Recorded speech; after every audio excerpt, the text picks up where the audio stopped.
Hello guys. As you can see, my face, mukha bang walang sakit. And my voice, my goodness. Tinamaan ako na katinding flu. Hindi kinaya ng katawang lupa ni Mamshi. Kaya eto, eat tayo ng vitamin C. At good thing yung aking x-ray.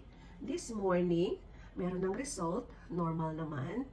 But I have to have my antibiotic for 1 week, amoxicillin, and I have my prednisone too for 5 days, and kailangan kong mag-Ventolin.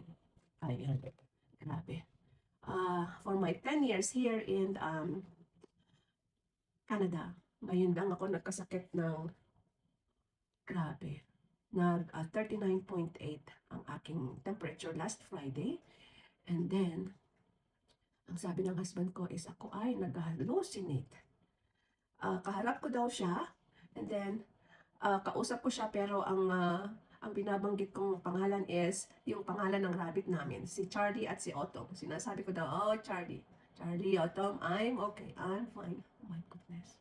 Totoo pala talaga na kapag mataas ano ba itong buhok ko? Hindi kasi ako naligo kahapon. Ayan. Ayan. Mag-hallucinate ka pala talaga. Pero mamaya, kailangan maligo na ako. Kahapon lang naman ako hindi naligo.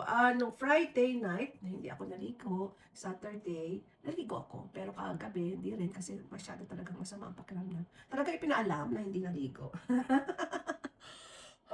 So, sa Wednesday naman ang aking laboratory. And then sa January naman ang aking mammogram and breast, ano ang tawag doon?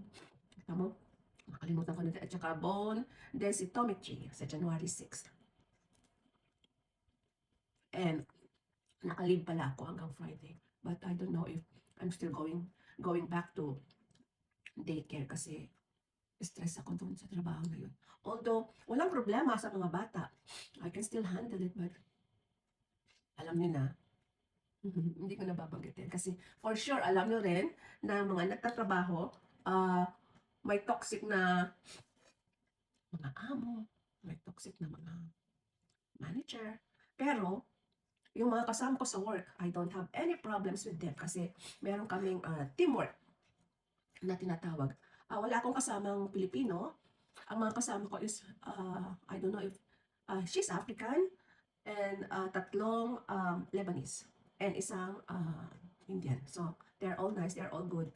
Maayos kami nagtatrabaho. Pero, I don't know.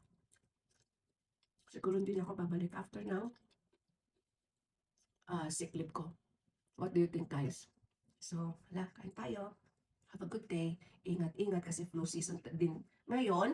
And always think of your health. No matter what. Kung hindi talaga kaya magtrabaho, stay home, magpahinga. Kasi ako, kahit na may nararamdaman na ako, pasok pa rin sa work. Eh, hindi na tayo mga bata. Papunta na tayo sa age na tumatanda tayo. I'm already 55, mag-56 na sa January 5. Malapit na, mag-56 na ako. Oh my God. Anyway, like what I've said, your health, your rule, your everything. So, kapag may nararamdaman ng hindi maganda, at alam nyo na makakasama sa inyong kalusugan, stay home, magpahinga, and eat a lot of vitamin C. Bye!